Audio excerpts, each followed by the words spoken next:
Hello बच्चों, good morning. सब अच्छे होंगे बेटे। हमारा टॉपिक इस समय पोजीशन टाइम ग्राफ चल रहा था। लेक्चर नंबर 6 में मैंने आपको ग्राफ प्लाट करना सिखाया है। बेटे मैं थोड़ा सा एनसीईआरटी से लेवल बढ़ा दिया है जो आपको कंपटीशन में आ सकता है, क्योंकि अभी हमें आगे चल के नीट जेईई के क्वेश्चन भी कराने हैं। अगर मैं कॉन्सेप्ट नहीं दिया रहूँगा तो मैं कैसे बताऊँगा मेरे किस लेक्चर में सब बातें लिखी हैं।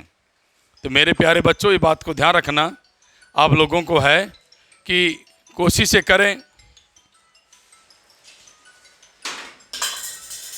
कोशिश है कि हम आगे न्यूमेरिकल को करते रहें। आइए आगे न्यूमेरिकल को देखें। बेटे ग्राफ क्या है? Position time graph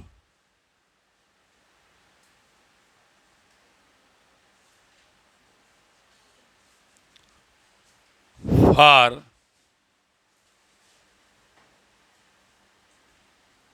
increasing velocity. कहीं कहीं आप इसे एक्सटी ग्राफ भी पढ़ेंगे। बेटे इंक्रीजिंग वेलोसिटी, इंक्रीजिंग वेलोसिटी का मतलब समय के साथ वेलोसिटी बढ़ रही है। समय के साथ वेलोसिटी बढ़ रही है, समय के साथ वेलोसिटी बढ़ रही है। इसका मतलब समय के साथ आपकी पोजीशन भी बढ़ रही है। मैंने कहा एक बस, ट्रेन रोड पर चल रही है, तो बच्चों के दिमाग में बात थोड़ी सी नॉकिंग होनी चाहिए, खटखटाहट होनी चाहिए। सर बोल रहे हैं इंक्रीजिंग वेलोसिटी, इसका मतलब जैसे जैसे मैं अपनी घड़ी को देखूंगा, टाइम को रीड करूंगा, वेलोसिटी बढ़ेगी। बोलो बेटा, वेलोसिटी क्या करेगी? और वेलोसिटी जब बढ़ेगी पोजीशन भी, पोजीशन क्या करेगा? इंक्रीज होगा। तो बेटे पोजीशन टाइम का ग्राफ खींचेंगे जिसे हम एक्सटी ग्राफ कहते हैं। ज़्यादातर हम लोग एक्सटी ग्राफ के नाम से जानते हैं। इसका मतलब ये हुआ बेटे कि जैसे जैसे टाइम बढ़ेगी पोजीशन उसका क्या करेगा बेटे? इंक्रीज करता जाएगा। मतलब सपोज करिए ये ऐसे ग्राफ मिला हमको, ये है, मतलब मेरा टाइम बढ़ रहा है,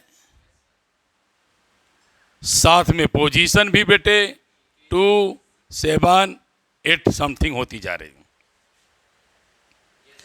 एक और बात बता दें, मैंने आपको प्रूव करके दिया है tan theta equal to velocity. बेटे वेलोसिटी बढ़ेगी तो एंगल भी इंक्रीज करना चाहिए। तो मेरा बेटा इनके एंगल को सर्च करेगा, यह एंगल जनरेट होगा। ये देखिए आप ध्यान से, जैसे वैसे मैं आगे की तरफ जा रहा हूं, आप देखेंगे एंगल क्या कर रहा है। हाँ बेटा, इंक्रीज कर रहा है। कौन? एंगल। तो देखो theta 1 is less, theta 2 less, greater than theta 1, theta 2 is greater than theta 1, theta 3 is greater than theta 3। It means velocity भी क्या करेगी बेटे? इंक्रीज करेगी।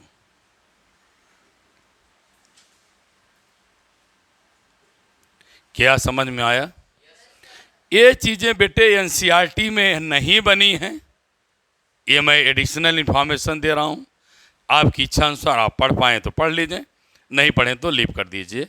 ये मैं छोटी छोटी चीज़ें उसमें और जोड़ दे रहा हूँ कि हमारे बच्चों का थोड़ी सी स्ट्रांग हो जाए फिजिक्स। ये भी जाने कि ग्राफ तो इंक्रीज करेगा पोजीशन के साथ, लेकिन उनका एंगल भी बोलो डिक्रीज। अब आइए x t graph for decreasing velocity. S t graph for decreasing velocity. जब वेलोसिटी डिक्रीज करेगी तब बेटे पोजीशन टाइम ग्राफ ऐसे मिलेगा।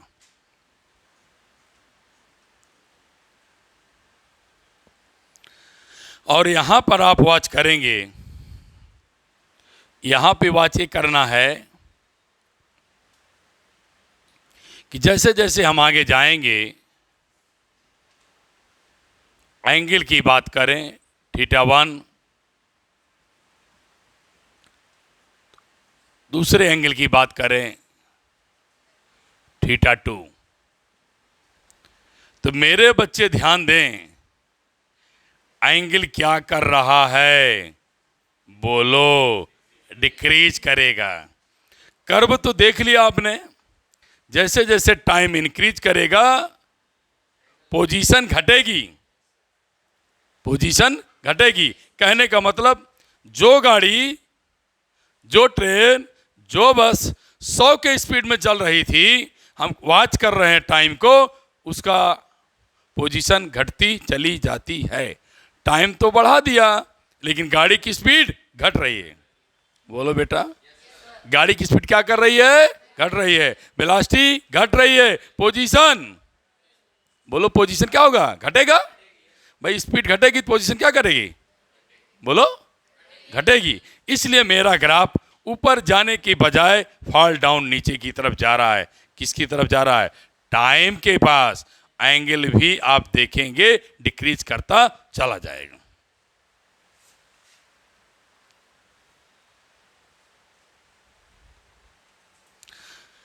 अब बेटे मैं निगेटिव वेलोसिटी, अब आइए नया टॉपिक है, negative velocity for uniform negative velocity. Negative velocity for uniform motion. आइए यहां पर अपनी बातों को हम लोग समझें। अब निगेटिव वेलोसिटी फिर आ गई। अब बेटे सोचो निगेटिव वेलोसिटी क्या है, बोलिए।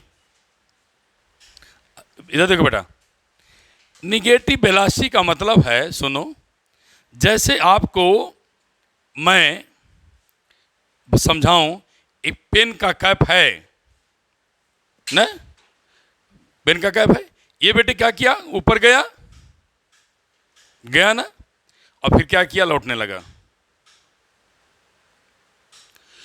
जो बॉडी, जब कोई वस्तु जहां से चली रहती है अब क्या करती है, हाँ, नियत वेग से, कांस्टेंट वेलोसिटी से अपने ओरिजिन की तरफ फिर क्या करती है, लौट आती है। लेकिन ग्राफ कैसे बनेगा ये मुझे समझाना है। ये आप पोजीशन है, सुनो बेटे, मान लेते हैं t=0 पर आप टॉप पर पहुंच गई। t= टॉप, कहां पहुंच गए आप, टॉप पर हैं। जब मैं रीडिंग किया तो आप छत पर हैं। जैसे जैसे मेरा समय इंक्रीज कर रहा है, मेरी बात को सुनना, समय बढ़ा रहा हूं, बोलो, मान लेते हैं मैं इसको यहां से उठा के यहां रख दिया, बोलो बोलो ना, बोलो, कर दिया। अब समय तो बढ़ रहा है, बोल यार। और ये बॉडी में थ्रो किया ऊपर तो गई, देखो थ्रो किया ऊपर चली गई ना। एक समय पोजीशन यहां है, वह समय मान लिया t=0 पोजीशन यहां हो गया। लेकिन जब वो बेटे क्या करती है, नीचे की तरफ चलेगी। कैसे, जब वो नीचे आएगी तो उसकी पोजीशन क्या करेगी, डिक्रीज होगी। अब आप सोचोगे यहां पहुंच गए सर, पोजीशन क्या होगी, घटेगी। समय बढ़ेगा तो पोजीशन क्या करेगी, घटेगी, तो वेलोसिटी क्या कहलाएगी, नेगेटिव। मतलब उसकी पोजीशन क्या होगी, रिवर्स होगी, जहाँ थी वो अपनी पोजीशन में आना चाह रही है। तो बेटे जब ऐसी केस आएगी तो ग्राफ ऐसे बनेगा। लेकिन ये ग्राफ आप सोचो यहाँ आ जाए, नहीं आ तो गया यहाँ पर, क्यों, एक्स वाई होता है ना, तो एक्स बोलो, तो एक्स क्या है टी, वाई क्या है 0, तो पोजीशन क्या है बोलो, टी पर पोजीशन क्या है 0। लेकिन यहाँ पर फिर नई चीज एनसीईआरटी से ऊपर पढ़ा रहा हूँ बेटे, एनसीईआरटी में नहीं लिखा है, मैं थीटा इक्वल टू 90 लिख लिया, और थीटा की वैल्यू 90 से ज़्यादा है, 90 से ज़्यादा है। अब पूछो कि गुरुजी क्यों 90 ज़्यादा कर दिया, हे अंदर वाला क्यों नहीं ले लिया, क्यों, क्योंकि मैथमेटिक्स कहती है एंगल मेजर एंटी क्लॉकवाइज। बोलो बोला जाता ना, कैसे लिया जाता है, एंटी क्लॉकवाइज। तो इसलिए एंगल क्या लेंगे हम, एंगल क्या लेंगे, 90 लेंगे। नेक्स्ट ग्राफ की तरफ पहुंचते हैं, एक्सटी ग्राफ फॉर, ध्यान सुनिए क्या, विदाउट चेंज टाइम, बिना समय को घटाए बढ़ाए वेलोसिटी बढ़ जाए। क्या बोला, विदाउट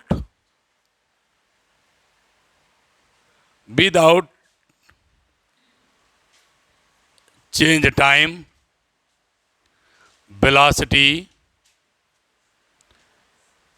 इंक्रीजिंग। ये बताओ बेटे क्या है, संभव है क्या कि समय ना दें वेलोसिटी बढ़ जाए, बोलो भाई, हो सकता है, समय ना दें, एक भी मिनट दें, कल लखनऊ पहुंच जाओ, इलाहाबाद पहुंच जाओ, बोले यार समय देना पड़ेगा। इट मीन्स बिना समय के वेलोसिटी बदली नहीं हो जाती। तो हमारा ग्राफ जब एक्सटी का बनेगा, किसी पर्टिकुलर टाइम पर हमने वेलोसिटी को क्या दिखाना है, वेलोसिटी क्या दिखाना है, वेलोसिटी क्या दिखाना है, इन्फिनिटी, एंगल को क्या दिखाना है 90। ये बेटे प्रैक्टिकली लिख देंगे, इट इज प्रैक्टिकली इम्पॉसिबल, लिख देंगे practically not possible, practically is not possible, practically it is not possible. आइए हम आगे की तरफ पढ़ें। आज हम लोग नए टॉपिक पढ़ेंगे, एक्सेलरेशन। ग्राफ को मैंने डिस्कस कर दिया, एनसीईआरटी से थोड़ा ज़्यादा भी अपने बच्चों को दे दिया हूँ, उसको घोट लेंगे। आइए एक्सेलरेशन की बात करें, ठीक है, क्लियर हो गया, चलो।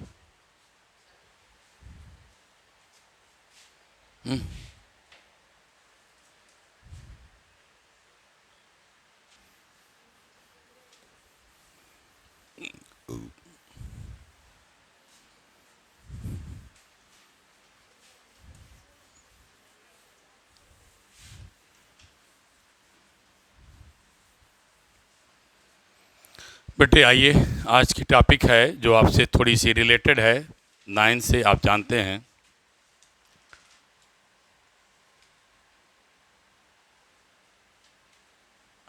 एक्सेलरेशन। एक्सेलरेशन क्या है, आपने बताया समय के साथ पोजीशन चेंज होता है। बोलिए, समय के साथ पोजीशन क्या होता है, पर्टिकुलर डायरेक्शन में तो वेलोसिटी ना बेटे, समय के साथ वेलोसिटी चेंज होती है तो एक्सेलरेशन। लेकिन एक्सेलरेशन है क्या बेटे, जैसे अपने इस सराउंडिंग में, हमारे आपके सराउंडिंग में जितनी भी बॉडी हैं, वो ऑब्जेक्ट हैं, सब मोशन कर रहे हैं, सब क्या कर रहे हैं, मोशन कर रहे हैं। जब बेटे वो समय के साथ उनकी पोजीशन चेंज होती है, बेटे ध्यान देना क्या बोल कर रहा हूँ, हमारे सराउंडिंग जितनी भी वस्तुएं हैं, ऑब्जेक्ट हैं, समय के साथ टाइम के अकॉर्डिंग उनकी वेलोसिटी क्या कर रही है, चेंज हो रही है। वेलोसिटी क्या करे, चेंज हो रही है। जब किसी भी बॉडी की, किसी भी ऑब्जेक्ट की वेलोसिटी के साथ, सॉरी, टाइम के साथ वेलोसिटी चेंज हो, तो एक नाम आज से नया जान लिए, उससे एक्सेलरेटेड मोशन कहते हैं। क्या बोला, उसे क्या नाम देते हैं, एक्सेलरेटेड मोशन। हमारे आपके सराउंडिंग कई भी वस्तुएं हैं, हमारे आपके सराउंडिंग कई ऐसी बहुत सारी वस्तुएं हैं बेटे, ऑब्जेक्ट्स हैं जो क्या कर रहे हैं, चेंज हो रहे हैं। वेलोसिटी क्या कर रही है उनकी, चेंज हो रही है। उनकी पोजीशन क्या कर रही है, चेंज हो रही है। जब उनकी वेलोसिटी चेंज हो रही है तो उन ऑब्जेक्ट कहा जाता है that is the accelerated, that is in accelerated motion. वह किस में है, बोलो, एक्सेलरेटेड मोशन में है। तो आज बेटे हम क्या पढ़ना चाह रहे हैं, एक्सेलरेशन क्या है। आपने पढ़ा है the time rate of change of velocity, the time rate of change of velocity of an object, rate of change of velocity of an object is called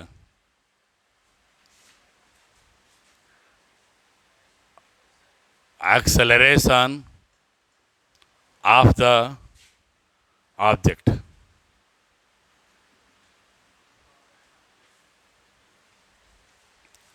अब rate of change of velocity, rate of time rate of change of velocity is known as क्या, acceleration of body.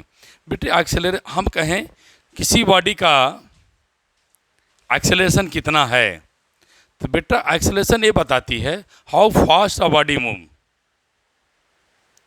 Acceleration क्या बताता है, क्योंकि आप क्या कह रहे हो, लिख दूँ मैं, डिफिनीशन लिखने के बाद मैं लिख देता हूँ आगे इसका टॉपिक क्या, ए इक्वल टू क्या बेटे, चेंज इन बोलो वेलोसिटी। अरे सब 9th का है बेटे। चेंज इन वेलोसिटी अपॉन क्या, टाइम इंटरवल। क्या लिखा, change in velocity upon time interval, change in velocity upon time interval. बेटा ध्यान दो, अब देखो क्या लिख रहा हूं, change in velocity upon time, 1 second में कितनी वेलोसिटी चेंज हुई। सुनो भाई, 1 सेकंड में कितनी वेलोसिटी चेंज हुई, इट मीन्स बॉडी कितनी तेज चल रही है, यही तो बताया एक्सेलरेशन। मेरी बात नहीं समझ में आया। अगर बेटे b2 माइनस b1 करूं तो आप क्या करोगे, t2 माइनस t1, तो b2 माइनस b1 अपान t2 माइनस t1, तो जो समय का अंतर आएगा उतने में ही वेलोसिटी क्या करेगी, चेंज करेगी। It means how fast body move, कितनी वेलोसिटी चेंज हो रही, बॉडी कितनी तेज चल रही है, that is the acceleration. Unit metre per second upon second, तो मीटर पर क्या, सेकेंड स्क्वायर, कोई दिक्कत नहीं। कैसी क्वांटिटी है, वेक्टर, कैसी क्वांटिटी है, वेक्टर। और क्या बेटे, डायमेंशन, डायमेंशन क्या होगा,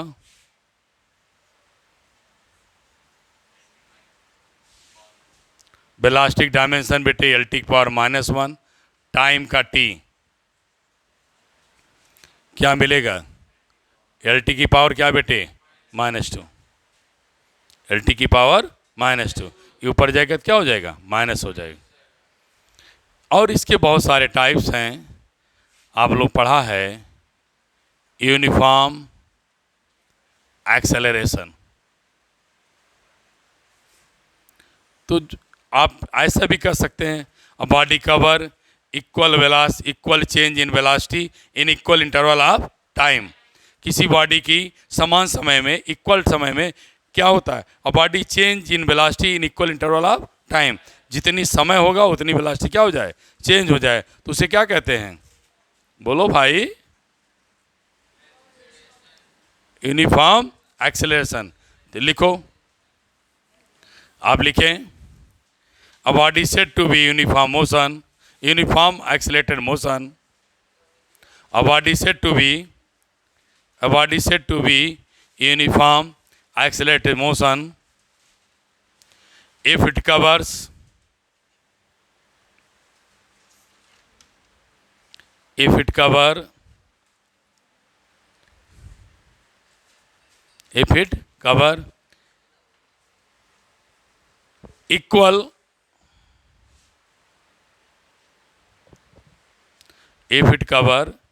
equal change in velocity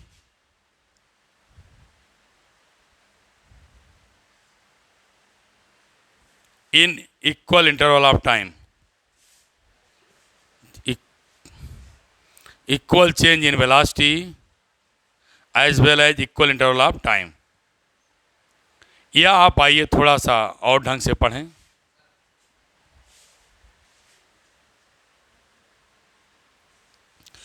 दूसरा एक एग्जाम्पल दे दें बेटे, अगर अर्थ की सरफेस पे किसी ऑब्जेक्ट को गिराया जाता है तो वह बेटे यूनिफॉर्म एक्सेलरेशन कहलाता है।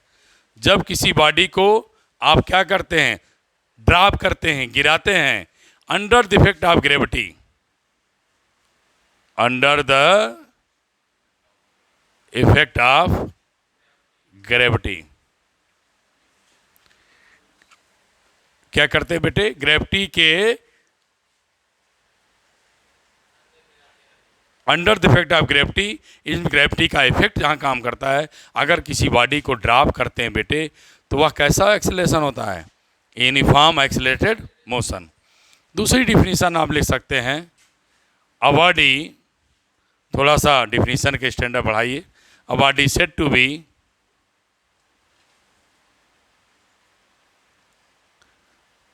बी यूनिफॉर्म accelerated motion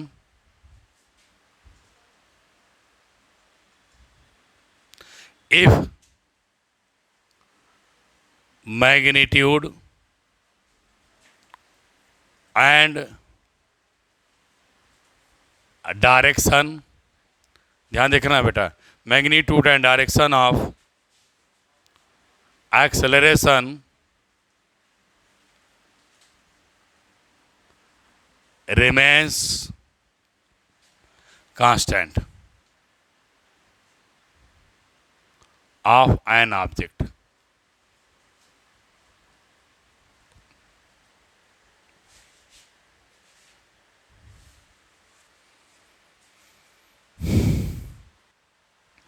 देखिए बेटे, आप थोड़ी सी डिफिनीशन कम समझ में आई होगी, मैं उसको ब्रीफ कर रहा हूं।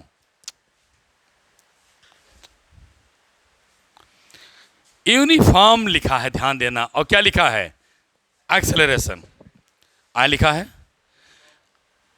एक्सेलरेशन तो मैं ऐसे ला दिया, आगे क्या लिखा है, यूनिफॉर्म। तो क्या मैग्नीट्यूड और डायरेक्शन यूनिफॉर्म हो? बोल यार, मैग्नीट्यूड और डायरेक्शन यूनिफॉर्म है। कैसे? बिटिया बेटे सुने ध्यान से, मैं दोबारा बना दूं। अगर मैंने कहा बेटिया इस बाल को हमारी पृथ्वी अपने पास खींच रही है, तो आप कहोगे हाँ पृथ्वी खींचती है, मैं भी 9th में पढ़ा था, 9.8 मीटर पर सेकेंड स्क्वायर। ये क्या है, ग्रेविटी है, फोर्स है, बोलो। तो क्या एक सेकंड में बिटिया, एक सेकंड में 9.8 मीटर पर सेकंड उसकी क्या है, वेलोसिटी है। पृथ्वी पर कोई बॉडी गिराई जाएगी तो वह एक सेकंड में 9.8 लगभग 1 मीटर चलेगी। बोले यार, चलती इतना पढ़ के आया है ना, मर जाते हो समझो। ये क्या किया, एक सेकंड में 9.8 मीटर है। समझने की खोपड़ी रख के बड़ा कर लो ना, संकुचित जो कर लिए हो, ठोस करके कोरोना आया है उसे निकालो। एक सेकंड में कितना गया, 9.8 मीटर। अब सुन भैया, डायरेक्शन क्या है, फिक्स है, कहाँ जा रहा है बोल, नीचे जा रहा है यार, कहाँ जा रहा है? नीचे। तो डायरेक्शन फिक्स हुई। अब वैल्यू वैल्यू फिक्स हुई, तो मैग्नीट्यूड भी फिक्स हुआ। अब आया, ठीक।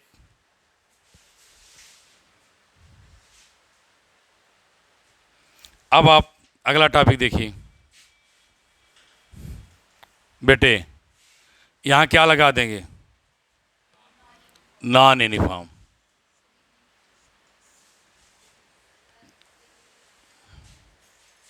यहां क्या लगा देंगे? आइए बेटे अगली टॉपिक को देखें, नॉन यूनिफॉर्म मोशन। देखिए, नॉन यूनिफॉर्म, ठीक, uniform acceleration. Non uniform acceleration,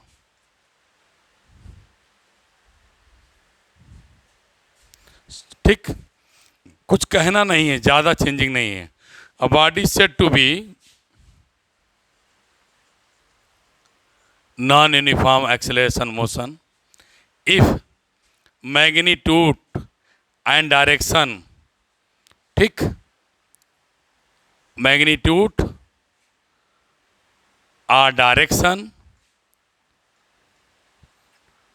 are both both, ठीक बेटा, both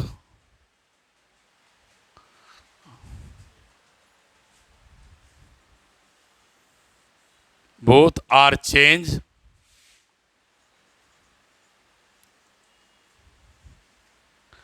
during motion, both are changed during motion। कोई दिक्कत नहीं है बेटे। अब क्या मैं कह रहा हूं, मैग्नीट्यूड भी बदल सकता है, डायरेक्शन भी बदल सकती है, या दोनों क्या करते हैं बेटे, चेंज हो सकते हैं। दोनों क्या कर सकते हैं, चेंज हो सकते हैं। तो उसे क्या बोला बेटा, नॉन यूनिफॉर्म एक्सीलरेटेड मोशन। अब इसी की दो ब्रांचेज हैं, एवरेज और इंस्टेंटेनियस, ठीक। आगे बढ़ें, आगे आइए आप फिर देखिए, एवरेज एक्सेलरेशन।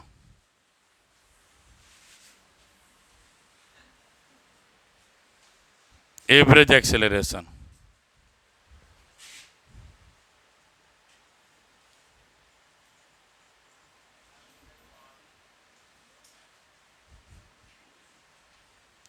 एवरेज एक्सेलरेशन को बेटे बी सफिक्स एवरेज देखेंगे, बी सफिक्स ए बी से न्यूट्रेट करते हैं। इसकी डिफिनीशन क्या है बेटा, the ratio of change in velocity, लिखते चलेंगे definition, the ratio of change in velocity to the time interval.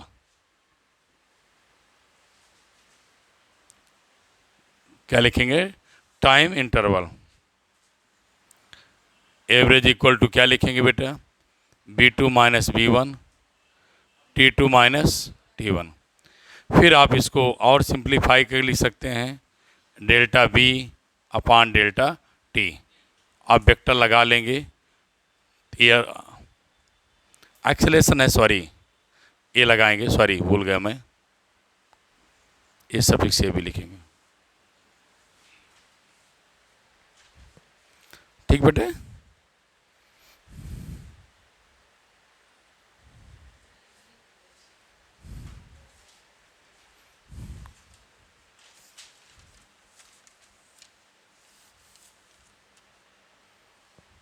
हो गया नोट सबका?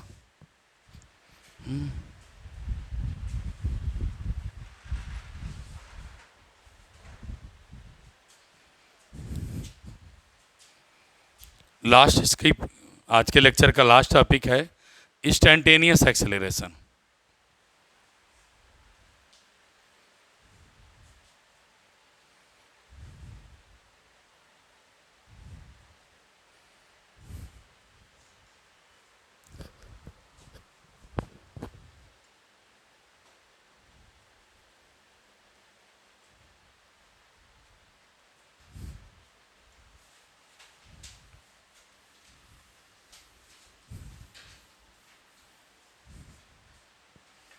आइए देखा जाए नेक्स्ट टॉपिक।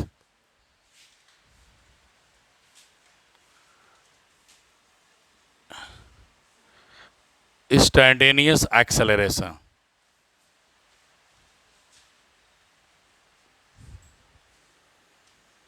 क्या है बेटे, ध्यान दो। सिंपली बेटे ए से यूनिट करते हैं। अभी हमको आपको बताया, मैंने क्या बताया बेटे, average acceleration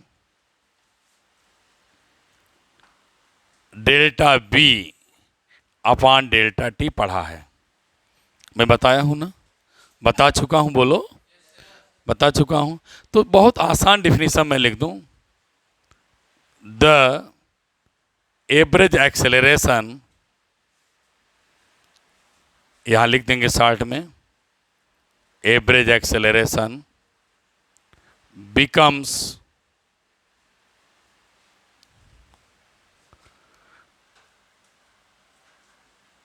instantaneous acceleration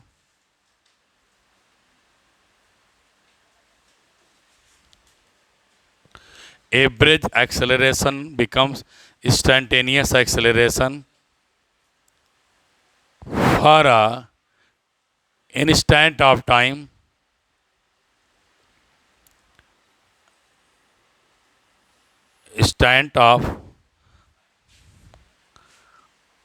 instant of time or average acceleration becomes instantaneous acceleration for a instant of time, bracket में आप लिखेंगे delta t tends to zero. हमने बता चुका है कई बार, इंस्टेंटेनियस वेलोसिटी बताया, इंस्टेंटेनियस स्पीड बताया। सेम वैसे ही यहाँ भी है, average acceleration becomes instantaneous acceleration for a instant of time. बहुत समान समय के लिए अगर हमने एवरेज लिया है तो वह बेटे इंस्टेंटेनियस कहलाता है। Average become instantaneous if instant of time taken. ठीक भैया, ठीक। किसी पर्टिकुलर पॉइंट पर जो हम एक्सेलरेशन देखेंगे वो क्या कहलाएगा, इंस्टेंटेनियस। आपने पढ़ रखा है मेरे लास्ट लेक्चर में, किसी पर्टिकुलर पॉइंट पर जो स्पीड होती है इंस्टेंटेनियस स्पीड, किसी पर्टिकुलर पॉइंट जो वेलोसिटी होती है इंस्टेंटेनियस स्पीड, किसी पर्टिकुलर पॉइंट पर जो एक्सेलरेशन होता है उसे हम इंस्टेंटेनियस एक्सेलरेशन कहते हैं। बोलो बेटे। अब आइए आगे की बात सुने। A limit delta t tends to zero, a average. फिर बेटे क्या लिखो, limit delta t tends to zero, delta v upon delta t. मैं आगे इस बात को बढ़ा रहा हूँ। अब यहाँ से मेरे बायोलॉजी वाले बच्चे समझेंगे, मैथमेटिक्स वाले भी बच्चे, ऐसा प्रॉपर्टी है, मैथ का रूल है, आपको लिखना पड़ेगा। क्या, जब बेटे डेल्टा टेंस टू जीरो इस पूरे वैल्यू को लगा करके इसको छोड़ेंगे, इसके साथ delta t tends to zero लगा देंगे और कहेंगे कि मैं इसको हटाना चाहता हूँ। मेरी बेटी बेटियाँ सुने, यह equation d v upon D t हो जाता है। इसे हम फर्स्ट डेरिवेटिव कहते हैं। क्या बोलता है इसको बेटा, फर्स्ट डेरिवेटिव, या दूसरी भाषा में कहा जाता है first order of time derivative, ऐसे लिख लेते हैं। फर्स्ट, क्या बोला, first order of time derivative. ये आप लोगों को बताने के बाद सुने, फिर क्या करेंगे, फिर आगे की बात सुने। A equal to D by D T है, लेकिन आप ही ने पढ़ा है वेलोसिटी इंस्टेंटेनियस क्या, D S upon D T. याद आ रहा है, पढ़ा है ना। क्या, बी इक्वल टू क्या बेटे, D S upon D T. भैया इसको फिर लिखेंगे क्या, फिर मैथ का रूल है, यहाँ क्या लिखाएगा, डी स्क्वायर एस अपॉन क्या, डी टी स्क्वायर। इसे क्या पढ़ते हैं, वहाँ फर्स्ट था, यहाँ का सेकेंड, ऑर्डर, टाइम, डेरिवेटिव। बेटे कुछ चीज़ें आपको फिजिक्स में मैथमेटिकल टर्म है, उसको याद करना पड़ेगा। मेरी बात फिर सुने, अगेन मैं रिपीट कर रहा हूँ। बेटे delta t tends to zero लगाया, डेल्टा टेंस टू जीरो लगाया, और लगाने के बाद जब वो लग जाएगा, इस वैल्यू को ऐसे लिखा जा सकता है। ये कंडीशन है, इसको ऐसे लिखा जा सकता है। फिर आइए यहाँ, फिर b की वैल्यू क्या रख दिया है, ds अपॉन dt। तब ये क्या बनेगा, इसको d स्क्वायर लिखेंगे, यहाँ dt स्क्वायर लिखेंगे। ये मैथमेटिक्स के टर्म है, इसको आपको लर्न ही बायोलॉजी के बच्चों को करना पड़ेगा। इसमें कोई समझाने का तरीका कोई अदरवाइज बेस नहीं है। इसी के बाद मैं क्लास को ओवर करता हूँ। मेरे बच्चे वॉच कर रहे हैं, जो अच्छा वीडियो लगता है, बहुत सारी वीडियो आप पढ़ते हैं चैनल से, जो भी कमियाँ दिखती है कृपया सजेस्ट करें, क्योंकि आपका चैनल है और चलाना है, मुझे पढ़ाना भी है आपको। तो आप अगर आप राय नहीं देंगे, हमको नहीं सजेस्ट करेंगे वीडियो में क्या अच्छाइयाँ बुराइयाँ हैं, कहाँ तक बढ़ा है, कंपटीशन लेवल तक मैं पढ़ा रहा हूँ, आपको कोई कमी लगती लिखेंगे। Thank you class, have a nice day, nice day, nice